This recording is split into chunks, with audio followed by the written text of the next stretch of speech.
Kung ikaw ay aking tatanungin ngayon, ano ang iyong isasagot sa tanong na ikaw ba ay ganap na makasalanan?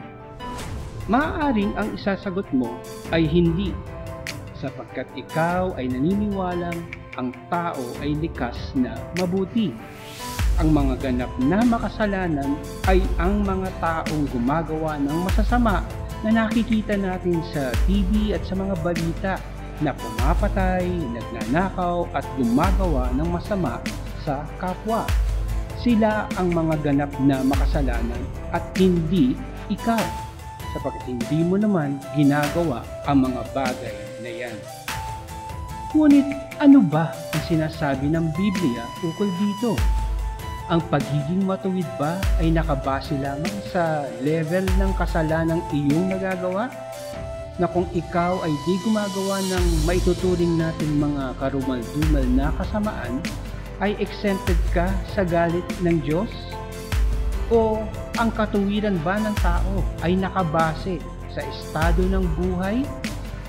Sa ating pagpapatuloy sa pag-aaral sa aklat ng mga taga-Roma, ay atin pong pakinggan ang kapahayagan ni Apostol Pablo ukol sa kaganapan ng pagkamakasalanan ng tao.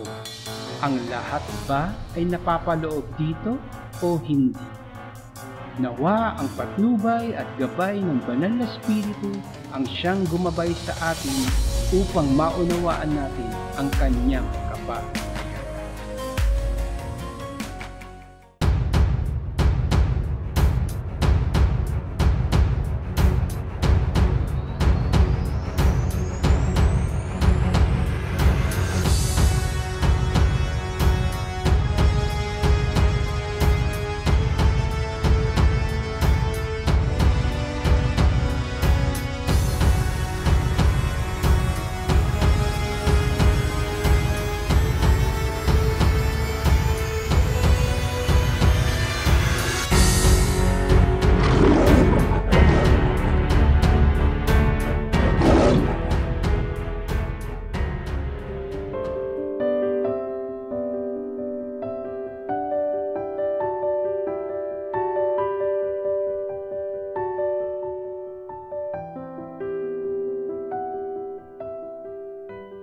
Sa pasimula ng ating pag-aaral sa Roma 1, ay ating nabatid ang mga sumusunod na mga bagay. Una, maliwanag sa pag-iisip ni Apostol Pablo kung sino siya. Siya ay alipin ni Jesucristo, tinawag upang maging apostol, ibinukod para sa Ebanghelyo ng Diyos. Roma 1:1. Maliwanag kung sino ang kanyang kinakatawan. Walang iba kundi ang Diyos na makapangyarihan sa lahat.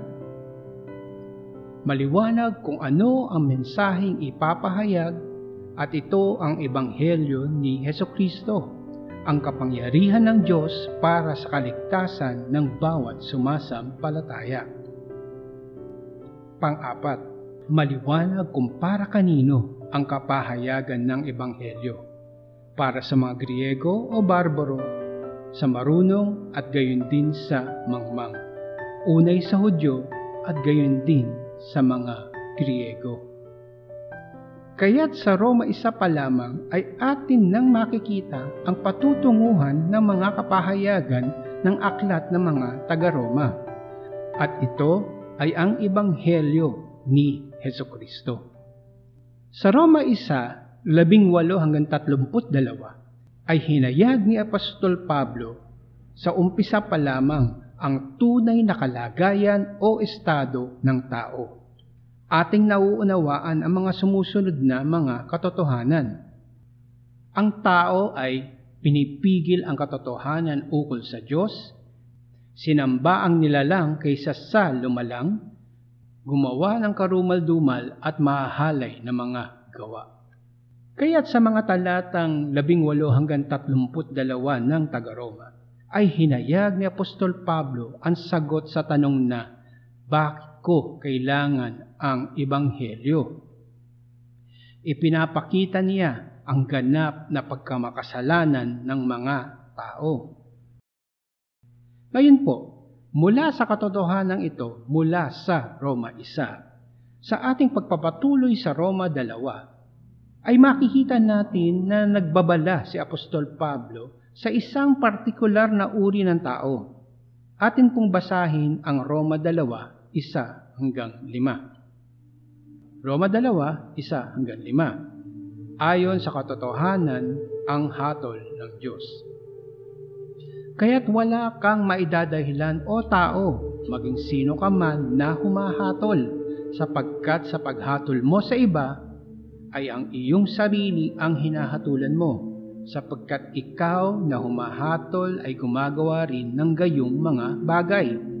Subalit nalalaman natin na ang hatol ng Diyos sa kanila na nagsisigawa ng gayong mga bagay ay ayon sa katotohanan. At inaakala mo ba ito, o tao, na humahatol sa mga gumagawa ng gayong mga bagay at gayon din ang ginagawa mo, na ikaw ay makakatakas sa hatol ng Diyos? Hinahamak mo ang mga kayamanan ng kanyang kabutihan, pagtitiis at pagtitiyaga, na hindi mo nababatid ang kabutihan ng Diyos ang umaakay sa iyo sa pagsisisi? Ngunit ayon sa iyong katigasan at pusong hindi nagsisisi, ay nagtitipon ka para sa iyong sarili ng puot sa araw ng kapuotan at pagpapahayag ng matuwid na paghuhukom ng Diyos. Kung atin pong papansinin, mga kapatid, sa pagtatapos ng Roma 1, ay atin pong nabatid na tinutukoy ni Apostol Pablo ang ganap na pagkasalanan ng tao in general. Pero sa pag-umpisa ng Roma 2 ay tinutukoy ni Apostol Pablo ang isang partikular na tao. Sino ang tinutukoy niya? Para malaman natin ito ay atin muling basahin ang Roma 2, 1-5 at gamitin ang English Standard Version at makikita natin kung sino ito. Inyo pong pansinin kung ilang ulit binanggit ang salitang you or yourself. Romans 2:1, God's righteous judgment.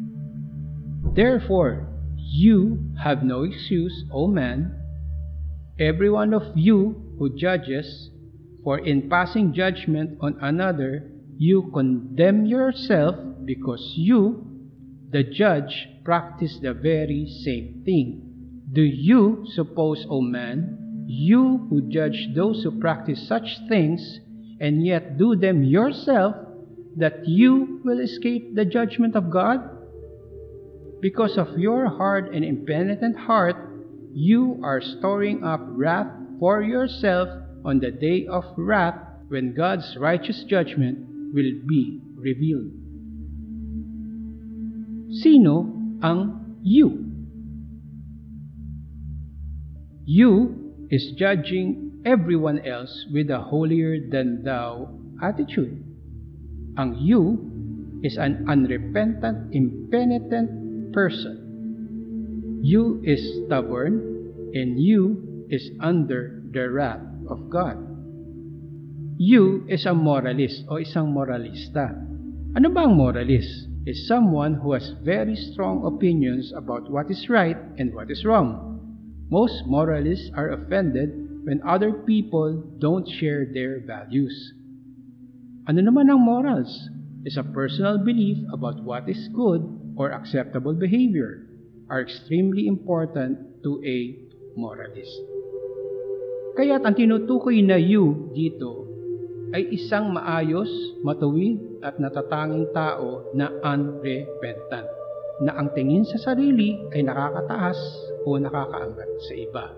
Isang self-righteous person.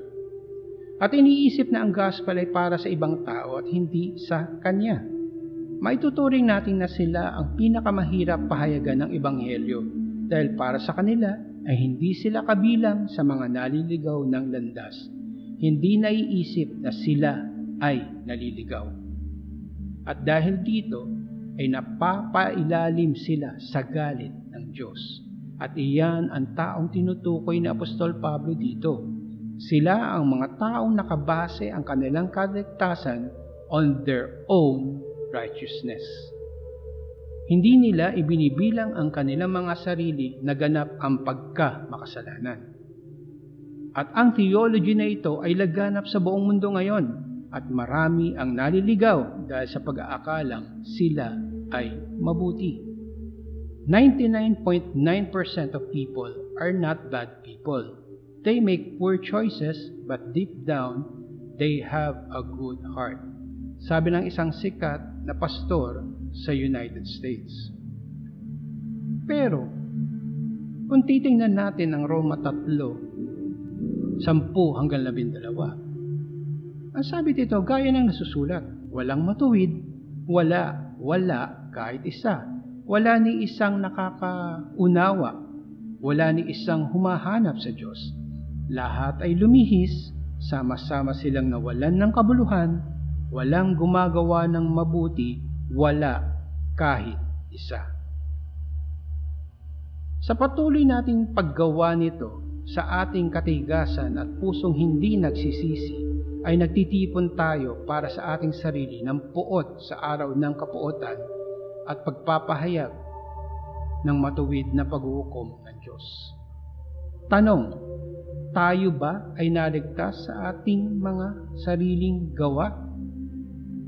Sumasalungat ba si Apostol Pablo sa hinahayag niya sa Efeso 2:8 hanggang 9 na sinasabi, sapagkat sa biyaya kayo'y naligtas sa pamamagitan ng pananampalataya, at ito'y hindi sa pamamagitan ng iyong sarili, ito'y kaloob ng Diyos, hindi sa pamamagitan ng mga gawa, upang ang sino man ay huwag magmalaki. So, tama pala si Apostol Santiago nang sabihin niya sa Santiago 2:17 na kaya't ang pananampalataya na nag-iisa, kung ito ay walang mga gawa, ay patay. Wala pong pagsalungat sa pamamagitan ni Apostol Pablo at Apostol Santiago, sapagkat pareho nilang hinahayag ang true saving faith is a living faith. At ang bawat hinirang ng Diyos sa kaligtasan at pananampalataya ay kanyang nilalang kay Kristo Jesus para sa mabubuting gawa na inihanda ng Diyos ng una pa upang siya nating lakaran. Ang salitang antinomianism na ang ibig sabihin na nagsasabi na says that God does not require a believer to obey the moral law or the Ten Commandments. In its more extreme and perverted form, antinomianism permits immoral behavior based on leniency of grace. Ito po ang katuroang nilalabanan ni Apostol Santiago ng kanyang sabihin sa Santiago 2:18 na ikaw ay mayroong pananampalataya at ako'y mayroong gawa. Ipakita mo sa akin ang iyong pananampalatayang walang gawa at ipapakita ko sa pamamagitan ng aking mga gawa ang aking pananampalataya. Sa pagpapatuloy, ang Roma 2:6 ay ang prinsipal kung paano huhusgahan ng Diyos ang lahat ng tao ayon sa kanyang mga gawa, at ito ay ipinapaliwanag sa mga sumusunod na versikulo 7 hanggang 10. Versikulo 7, sa kanila na sa pamamagitan ng pagtitiyaga sa mabubuting gawa na naghahanap ng kaluwalhatian at karangalan at ng kawalan ng kasiraan, ay magbibigay siya ng buhay na walang hanggan.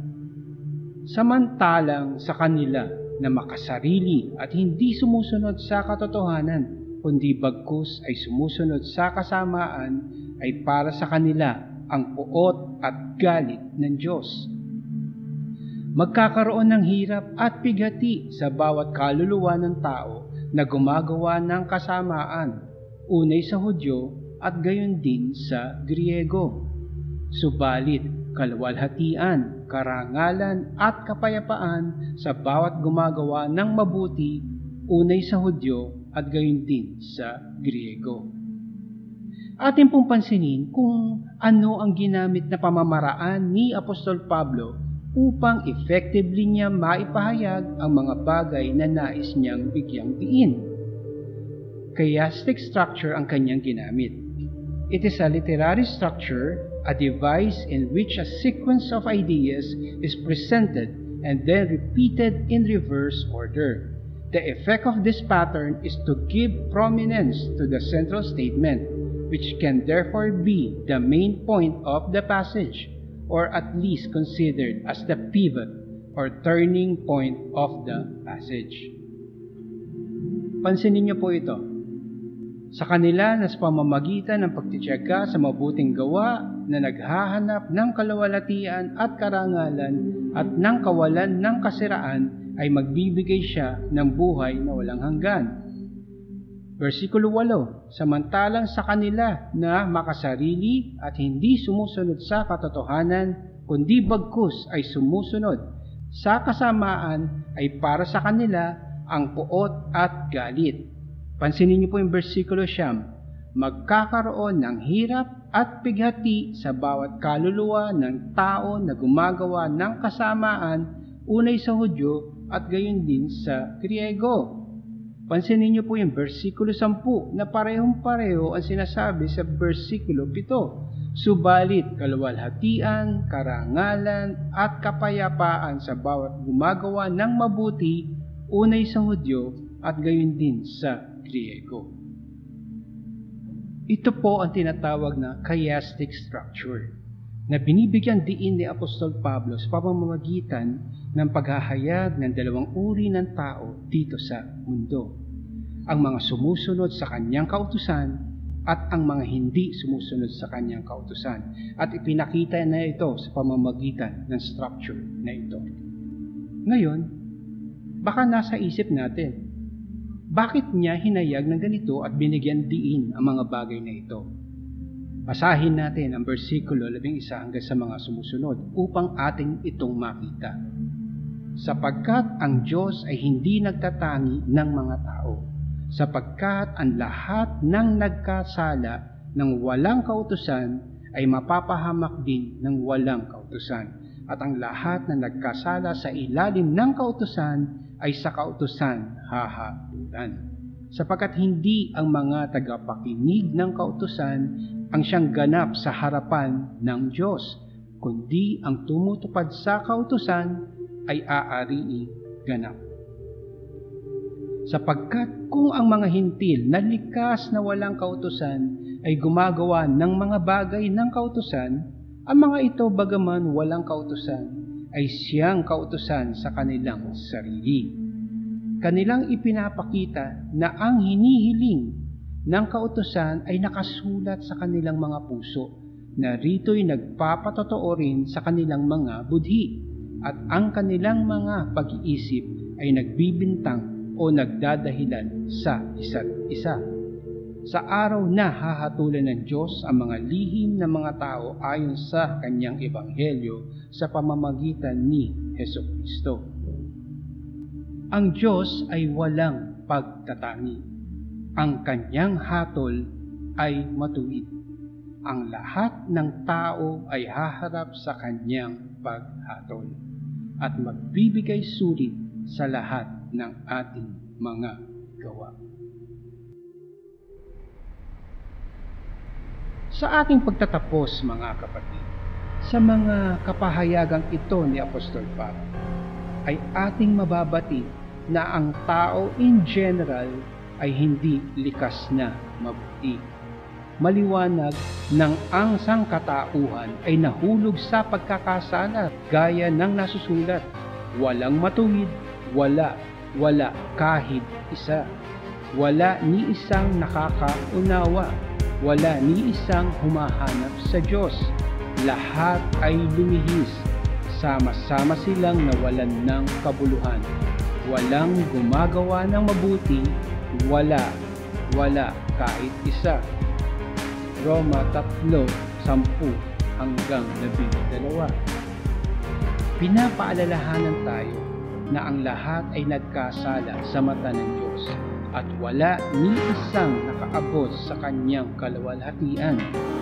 Ang bawat tao, gumagawa man ng karumal-dumal na kasamaan o hindi, ayon sa Biblia, ang lahat ay napapailalim sa galit ng Diyos.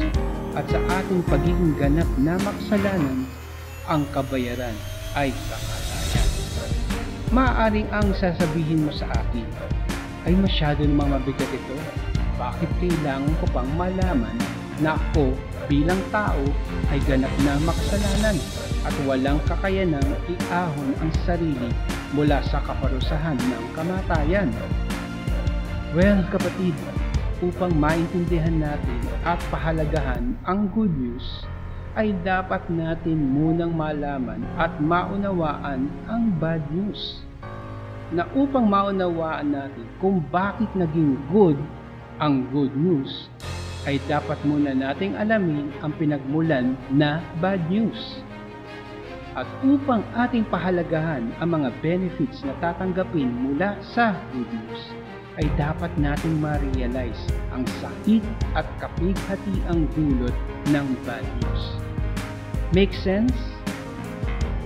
At ito po ang ipinababati sa atin ni Apostol Pablo, na ang bawat tao ay walang nakakataas sa kanyang kapwa. Ang lahat ay makasalanan sa mata ng Diyos at nararapat sa kaparusahang kamatayan. At ito ang mensaheng hindi ipinapahayag sa mga Christian pulpits ngayon dito sa Pilipinas. Kadalasan, ang benefits of being a Christian ang ating ibinubungad upang mahikayat ang mga taga-pakinig. At ang nakakalungkot, ang ating mga churches ay napupuno ng mga false converts dahil walang true repentance sa kanilang mga puso, sapagkat paano nila magagawa ang tunay na paghingi ng kapatawaran kung hindi nila marinig mula sa pulpito ang kapahayagan ng Biblia na ang lahat ng tao ay ganap na makasalanan at karapat-dapat maparusahan.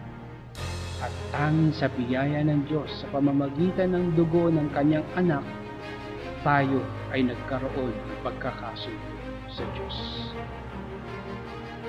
Ating patuloy na ipanalangin na ang gospel ni Jesucristo ay maipahayag sa kanyang kabuuan upang ang bawat mananampalataya ay magkaroon ng true repentance sa kanilang mga puso at magkaroon ng true saving faith. Hanggang sa susunod na ating pag-aaral, mga kapatid, ito ang serye ng pag-aaral ng aklat ng mga taga-Roma. Purihin ang Diyos, sa Diyos ang lahat ng papuri.